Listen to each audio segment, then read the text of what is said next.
Welcome back to the Last Days Book Club, where we are reading the book Set on Fire, with permission from the author, Taurus Montgomery, a young and successful SDA pastor with a commitment to serving the youth of this generation. The story is an autobiography of his life, where as a child, he grew up in the hood in Mobile, Alabama.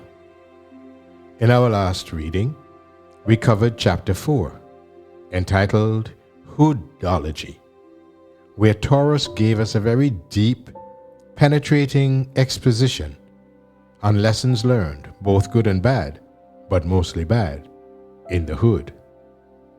He intertwines these lessons with his own life to teach a powerful lesson to readers of things to avoid, especially if you grew up or currently are in the hood. Taurus recalls that during his middle school years in the early 1990s, his hometown Mobile, Alabama, was ranked in the news as third on the list for the most homicides that year. For his peers and himself, that was something to be bragged about, because according to them, down here, we don't play, and they were on the map now.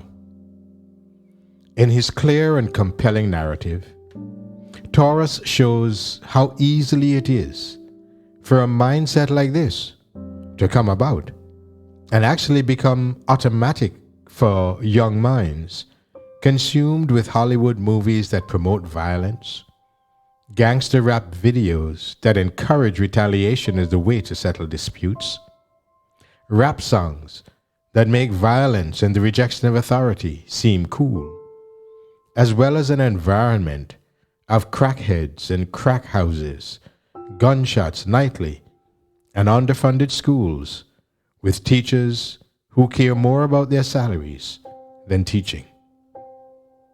There were some good things he learned in the hood, like how to play basketball, how to quickly recognize and react to danger, how to read people, how to survive, and most of all, how to be resilient. At the same time, there were some bad things that sometimes took him years to unlearn, and which some people never unlearn.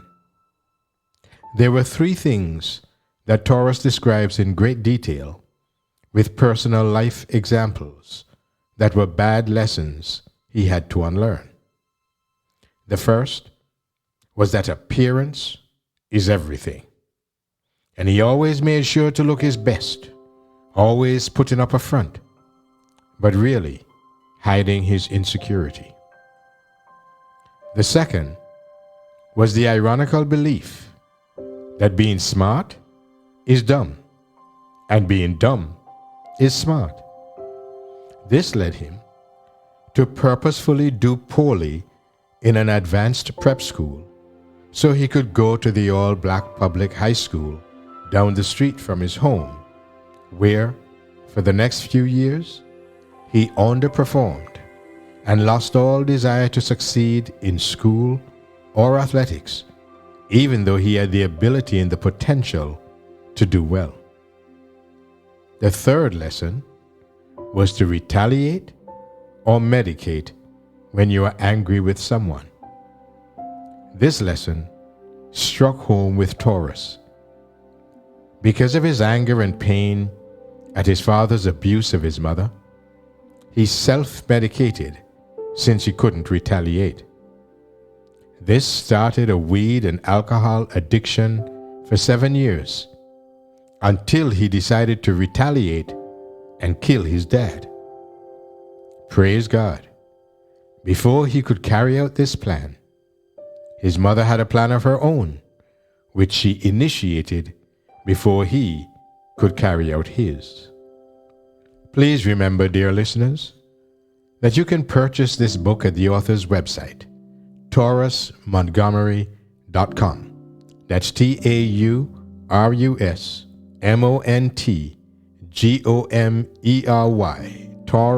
taurusmontgomery.com and read along with us as we pick up the story today in Chapter 5, entitled The Plan.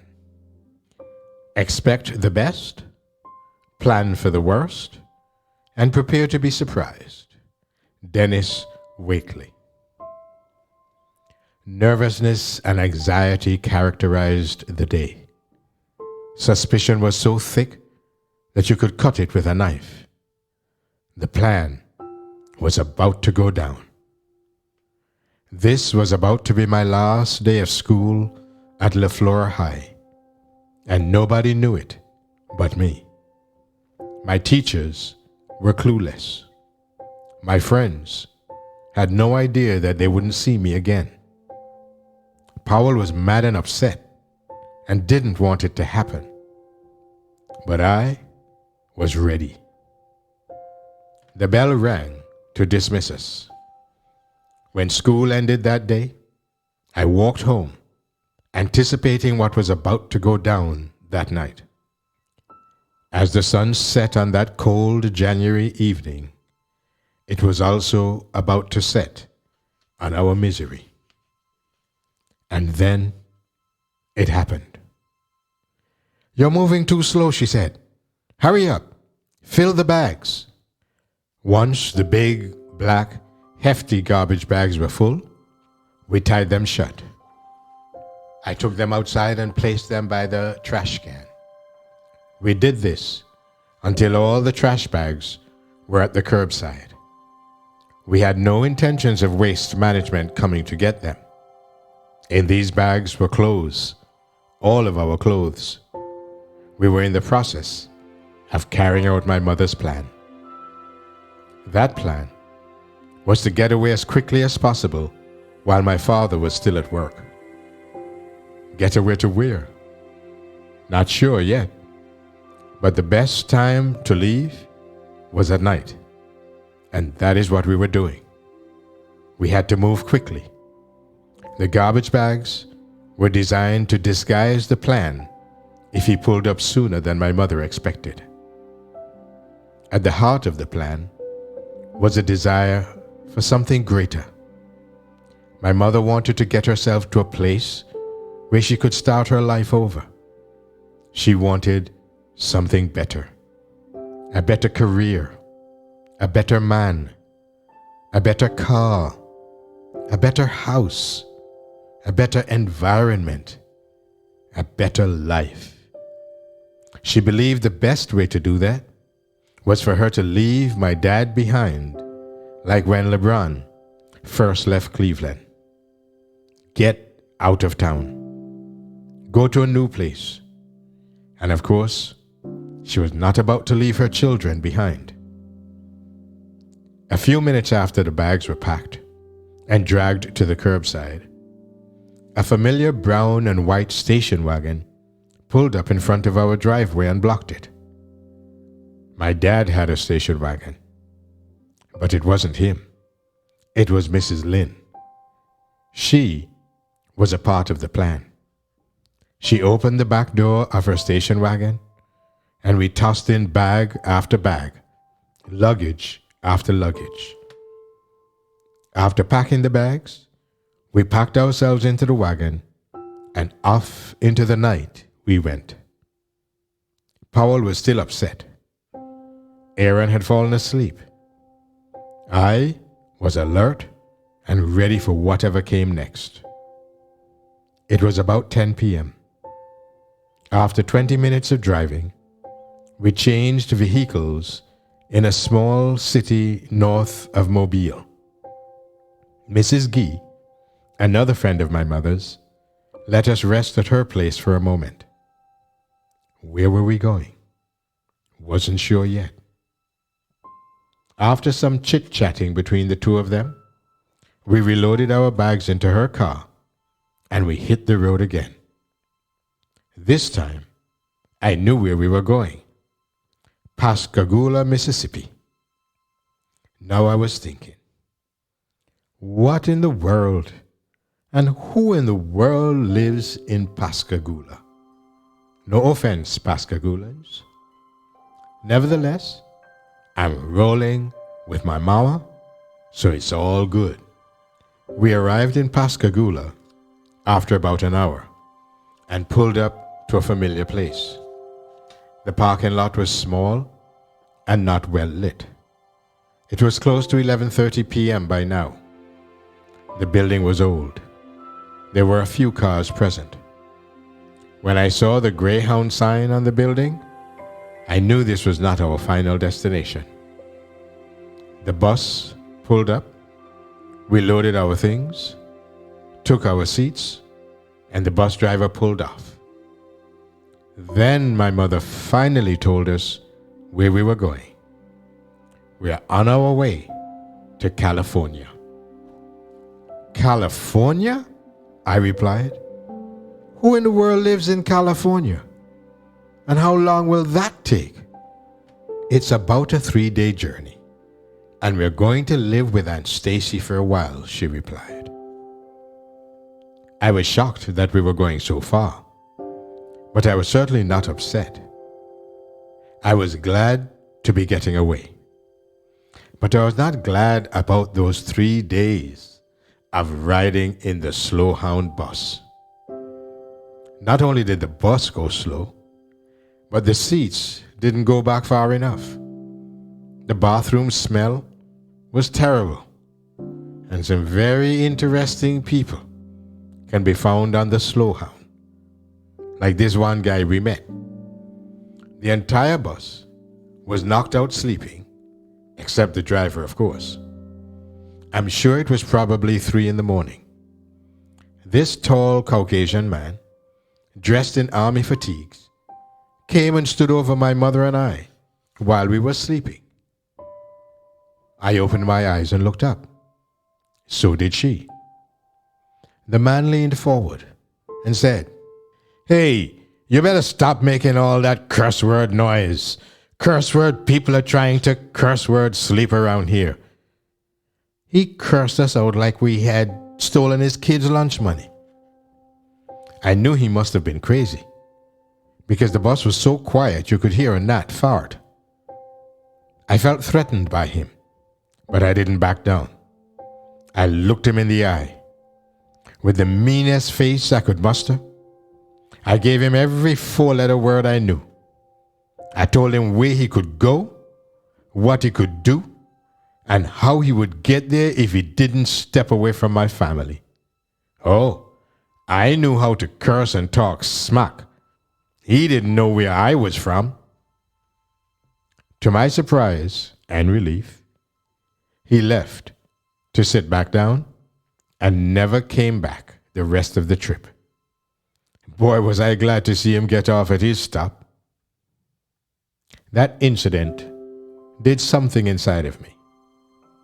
I felt like it was my duty, my responsibility, to look after my mother and my brothers. I was the oldest, and therefore, this is what I was supposed to do. A growth spurt into manhood had just occurred in my 14-year-old self. We arrived in Sacramento, California, in the middle of January. It was cold. This was surprising because the music videos portrayed Cali as fun in the sun 24/7. Aunt Stacy picked us up from the Greyhound station. It was 5 times bigger than the one in Pascagoula. As we drove to her place, I recall looking out the window, surveying my surroundings. The neighborhood was immaculate compared to where I'd grown up. All the houses were big houses, 2 and 3 stories high. The yards were well trimmed. Streets were clean enough to lick. I looked hard, but there were no busted wine bottles, crushed beer cans, cigarette butts, or empty Lay's potato chip bags scattered along the sidewalk. Welcome to the suburbs of Sacramento, California. We pulled up to her home, and when we entered, her children, our cousins, greeted us all in smiles. It had been a very long time since we last saw each other. Janelle, 14, was very smart and intelligent. She was cool. Junior, 12, was a budding athlete who swore he was Air Jordan Jr. His calf muscles were quite convincing, though. He could jump really high. Patricia, 10, was the baby girl. The first thing I noticed about her was that she looked exactly like her mother. Coincidentally, there were 3 of them and 3 of us. We were all matching in age and grade. After settling into our new home, we enrolled in the nearby schools. I attended Center High School for the second half of my freshman year. I don't remember much about the school, but I do remember 2 things that happened while there. The first thing is that my grades immediately improved. It was challenging getting back into the routine of doing homework, but it paid off, and I began doing a whole lot better than I did back home. A new environment can add a new perspective. The second thing I remember was falling in love. I was head over heels for this girl. Whenever we got together, I would get butterflies in my stomach. I was sprung. I thought about her all day, every day, to the point where all I wanted to do was hold her, even when I went to bed at night. Her name was Spalding. I'm talking about my basketball. I had played basketball and football ever since I was in 4th grade for the Mobile Parks and Recreation Leagues. But now, basketball became my passion, and Allen Iverson, my player. My love and respect for Al happened the day my friend Ben came to school asking if I'd seen Iverson, who was a rookie at the time, cross over the great one Michael Jordan. I had missed it on Sports Center, but fortunately, he recorded it on tape and promised to let me borrow it. He brought the tape the next day, and when he handed it to me, it was like it was glowing, very radiant.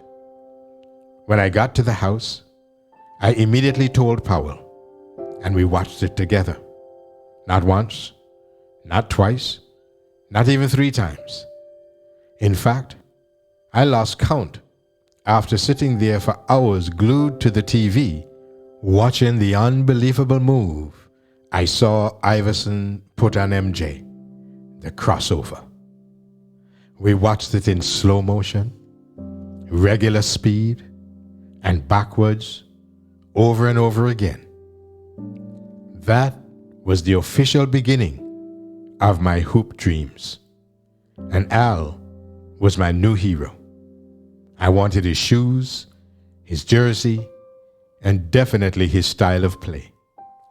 After watching the move so many times, I went outside to practice it in front of a cheer. I did this repeatedly every day until I realized I had it. Once I got it, I gave it to every defender who tried to guard me. Within a few weeks, my peers started saying my crossover was just like Iverson's, and I relished it. While I was trying to get better at the game of basketball, my mother was trying to get better at the game of life. To do so, she knew she had to stick with the plan, which meant she would go back to school, something my father always kept her from doing. Within our first month of being in California, my mother enrolled in nursing school. I remember going with her to register. My brother and I were so happy for her. Look at Mama, she's doing her thing. She purchased her books, workbooks, pens, paper, and all the other things nursing students needed to excel. She felt really good about herself. she was on her way to our new life. But on the second day of class, her instructor approached her with some bad news. It was news that none of us expected to hear.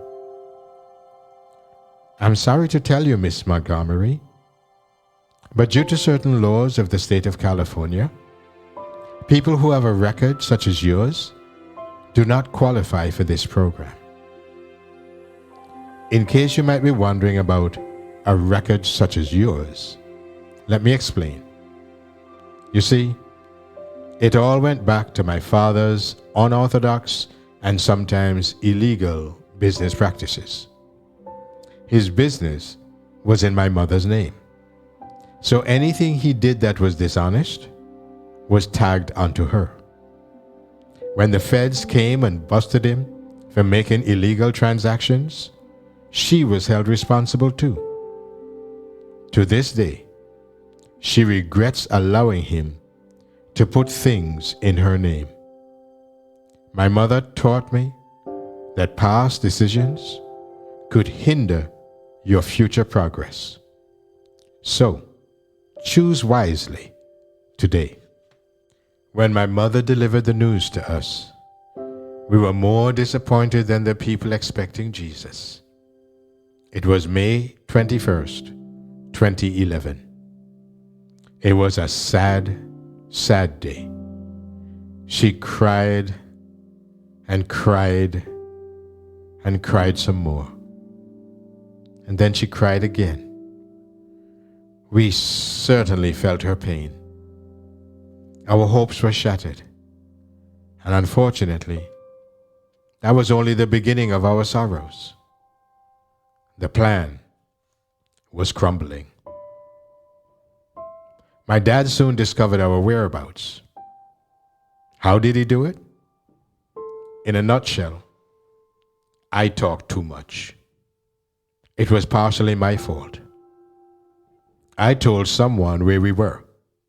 Someone I knew would not tell him, but he did. My father began calling constantly and told us of his plans to come to California to get us. On top of all that, tension was growing in the home where we were staying. Although we were in a nice suburban community, we were living in a medium-sized 3-bedroom apartment with 8 people. It started to feel cramped inside. We began to feel unwelcome, like we had worn out our stay. I had a funny feeling about going into the refrigerator and being the one to use the last drop of milk for that last bowl of cereal. When feuds between my younger siblings and cousins began, regarding who ate the last fruit roll-up or oatmeal cake or bag of Gushers, you could tell frustration was brewing. When people start putting their names on food before they put it in the refrigerator, you know tension is increasing. We began feeling like we were walking on eggshells. Sensing the need to allow things to mellow out, we visited with other family we had in California. I remember going to Mountain View to see my great aunt. She was a nice old lady. I was excited about going to Mountain View because that is where they made jump soles, shoes that helped increase your ability to jump higher. I knew my mother couldn't afford to get us those shoes, but somehow I thought that being in this city would help me jump higher. As soon as we got there, we searched for the nearest park to find a basketball court. To my surprise, it was packed with Mexicans and Native Americans hooping and speaking a different language. This was a culture shock to me. In my old neighborhood, we only saw Mexicans on TV or laying bricks.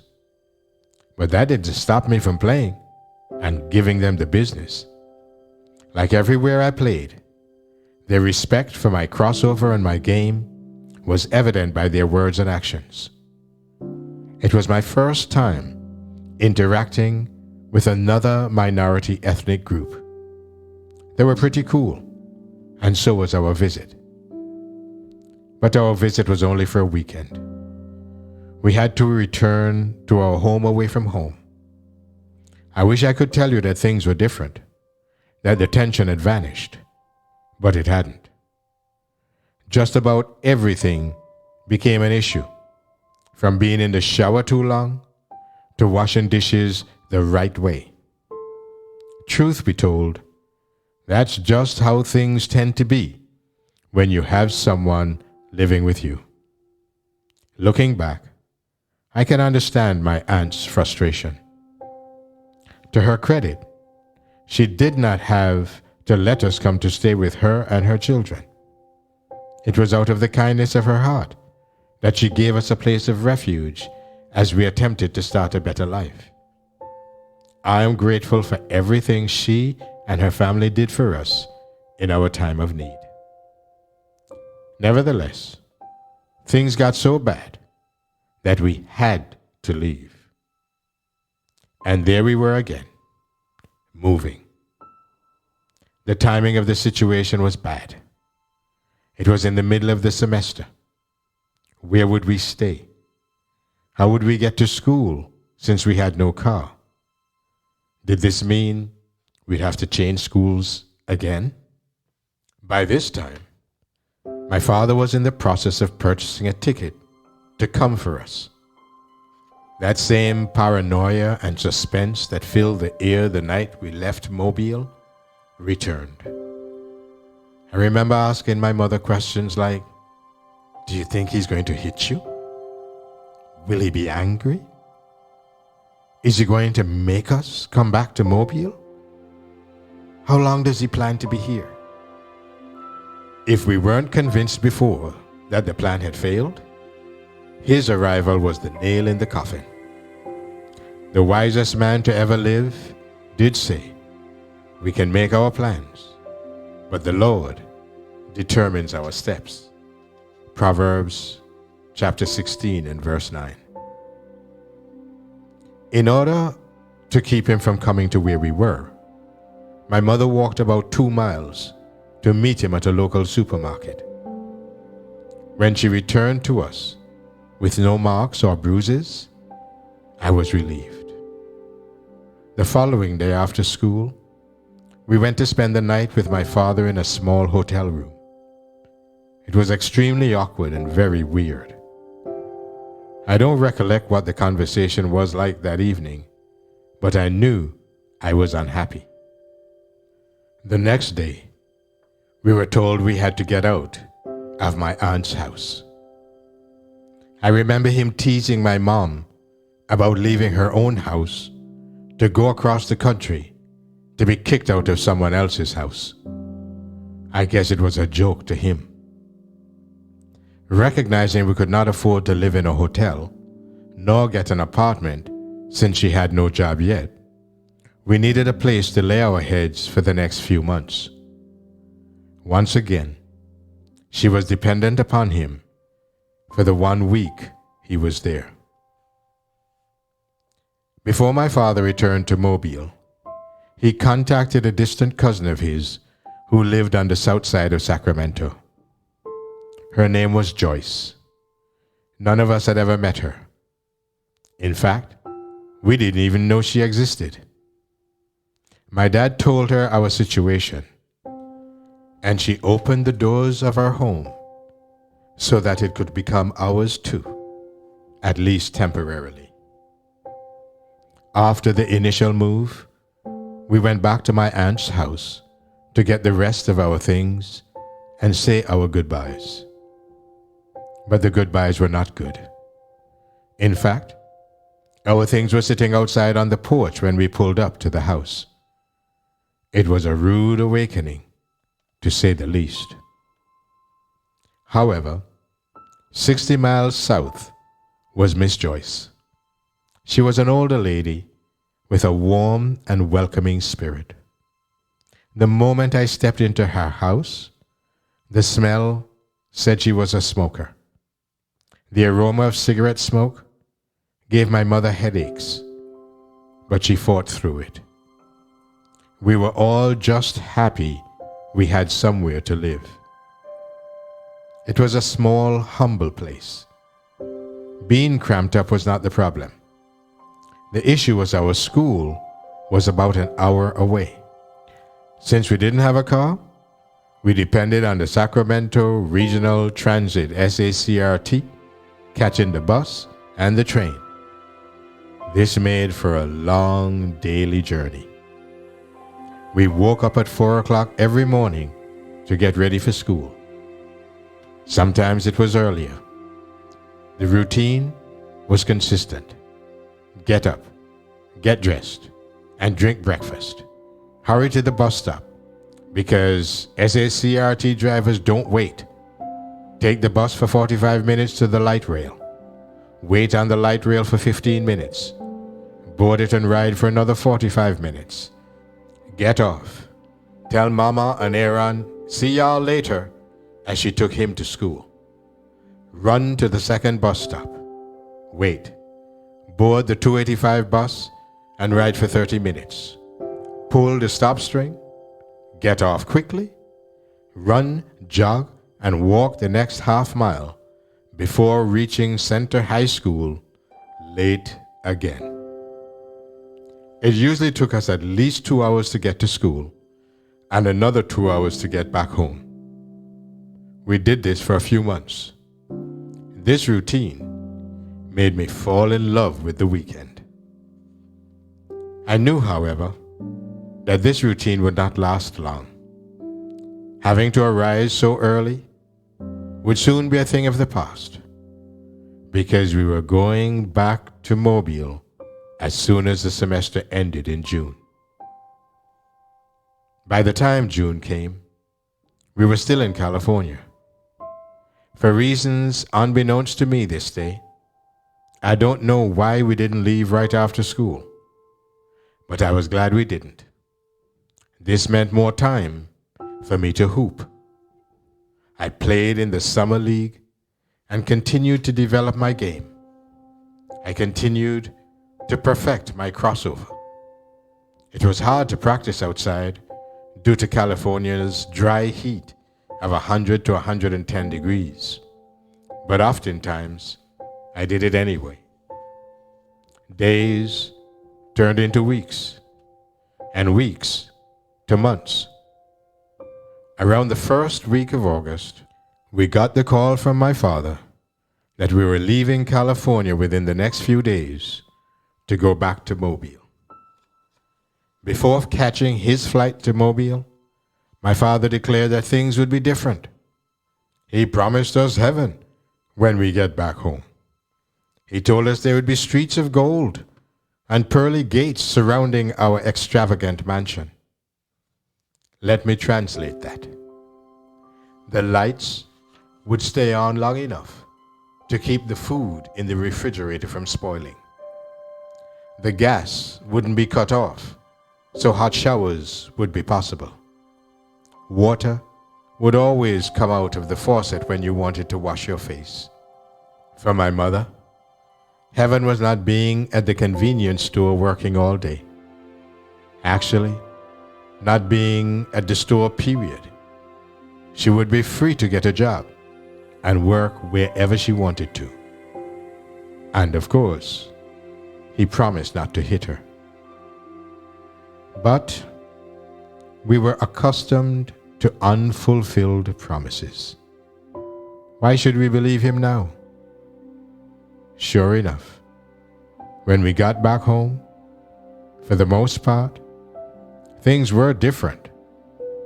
Just a different kind of different.